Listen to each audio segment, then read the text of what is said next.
Canada has seen substantially elevated numbers of opioid-related deaths and other harms since national surveillance began in 2016 by the Public Health Agency of Canada. This public health crisis is having a tragic impact on people who use substances, their families, and communities across the country.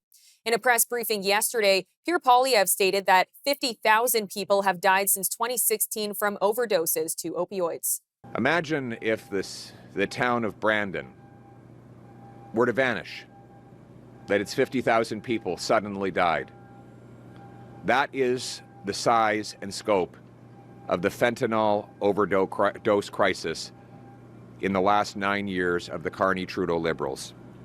A small, beautiful city like Brandon has vanished from our lives. Since 2016, 50,000 Canadians have died of overdoses to opioids, 9 in 10 of whom have died as a result of fentanyl. More Canadians have died of opioid overdoses in the last 9 years than died fighting for Canada in the Second World War. They are real people, brothers, sisters, sons, daughters, fathers, mothers, friends, and thousands more are still suffering. I'm now joined by Dr. Abhishek Raut, medical director at Appletree Medical Group, to discuss the growing concern of fentanyl in Canada. Dr. Raut, thank you for joining me today. Thanks so much for having me. Now, I want to start with laying out what fentanyl is and what is the actual intended use for it.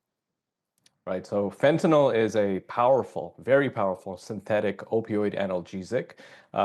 It was originally developed in the 1960s for medical use. So fentanyl is still used to prescribe to manage severe pain, especially for cancer patients or recovering from major surgery.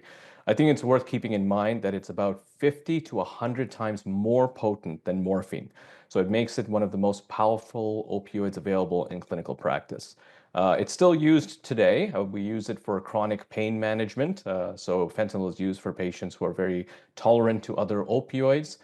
We also use it as an anesthesia adjunct, which means that during anesthesia, you can use it to enhance the anesthesia and provide pain relief during surgery.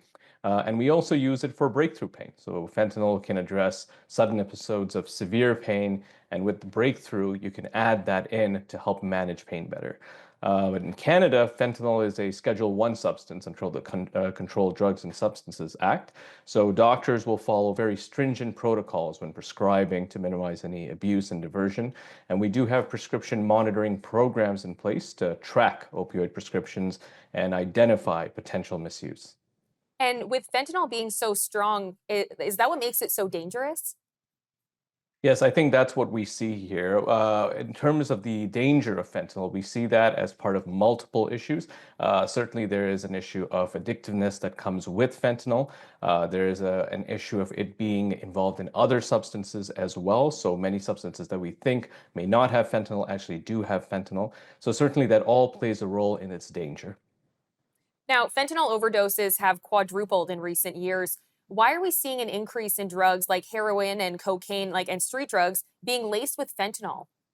Right. So we see that fentanyl in general has a very high amount of illicit production, meaning we have a lot of illegal manufacturing plants producing fentanyl. And the majority of these recent fentanyl overdose deaths really are linked to illegally manufactured fentanyl rather than always a prescribed pharmaceutical fentanyl. But the crux of the matter simply is fentanyl is so much more cheaper to produce than heroin or cocaine. And so if one mixed fentanyl with heroin or cocaine, it would boost the potency of the other drug. And of course, when we see that, we see severe addictiveness because it's a much stronger effect, and that can lead to a quicker development of addiction.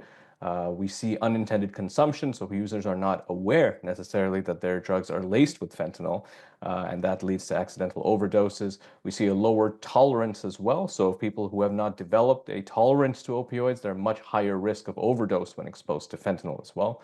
I'll give you an example of this as well in terms of problematic nature of fentanyl. In British Columbia, fentanyl was detected in approximately 87% of illicit drug overdose deaths in 2020. So we see fentanyl quite rampantly used in other medications and other drugs as well. Now, you talked about how a lot of the time people that are taking drugs don't know that it's laced with fentanyl. Is there a way to tell if your drug has fentanyl in it, like a test? I think that's a good question. We do have tests available. They're not necessarily very widely used. So fentanyl, if you look at fentanyl as a drug, it can't be seen, can't be tasted, can't be smelled when mixed with other substances. So it's really impossible to detect without some form of testing. So we have fentanyl test strips. How they work is users will dissolve a small amount of the drug in water, dip the test strip into the solution, and in a few minutes, the strip will indicate the presence of fentanyl. Oftentimes, we see these in harm reduction programs, certain clinics and community organizations. There's a lot of benefit to this because there's empowerment to the individual to make informed decisions about their drug use as well. There's an overdose prevention part of it as well. But there are limitations. The test strips may not detect very low concentrations of fentanyl. And so that can certainly cause sometimes a false sense of security when it comes to these drugs. There are also drug testing services. So some community health centers in certain provinces will have a supervised consumption site, which you can do a Fournier transfer spectroscopy, basically analyzing it molecule by molecule to see if there's an issue with fentanyl in the product. That's much more sensitive and specific to it, but it's also very difficult to find.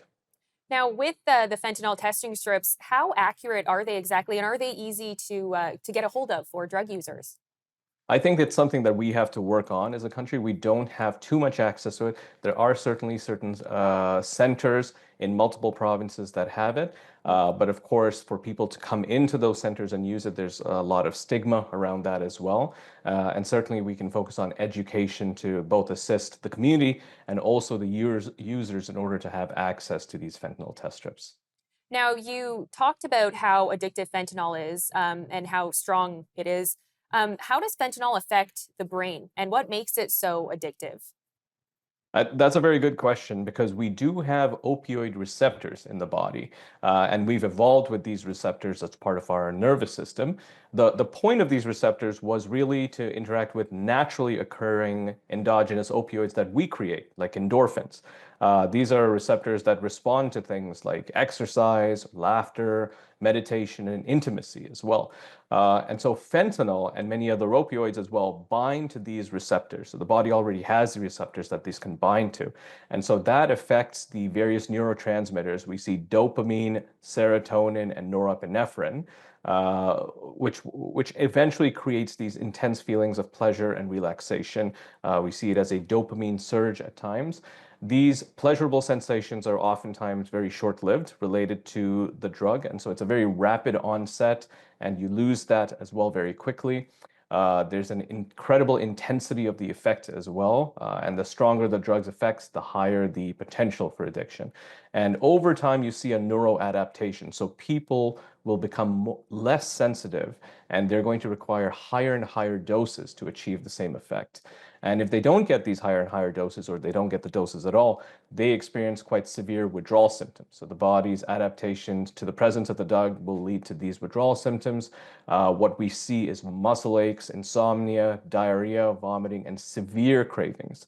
So over time, what we will find, even psychologically, is an overwhelming dependence to use fentanyl, to experience pleasure, and really to avoid discomfort at that point.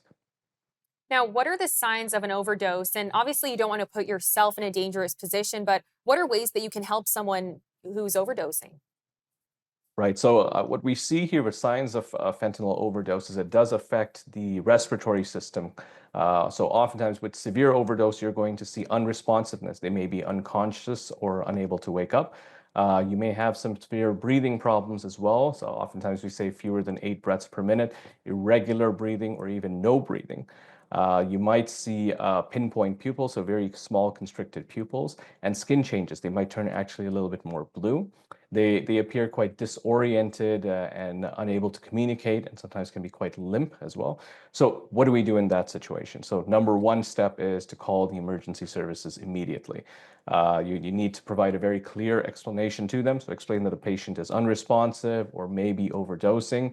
Give a very precise location on where they would come in. And then the second thing you could do if you have this available is actually to administer naloxone. So naloxone is basically a temporary antidote. It doesn't cure the person, but it will buy you some valuable time so you can save their life. Naloxone kits like this one are actually quite valuable so that you can get them without a prescription in many places in Canada, and certainly check your city and province, and they're able to usually provide you with a free kit. Dr. Raut, as always, thank you so much for the time. Thanks so much for having me.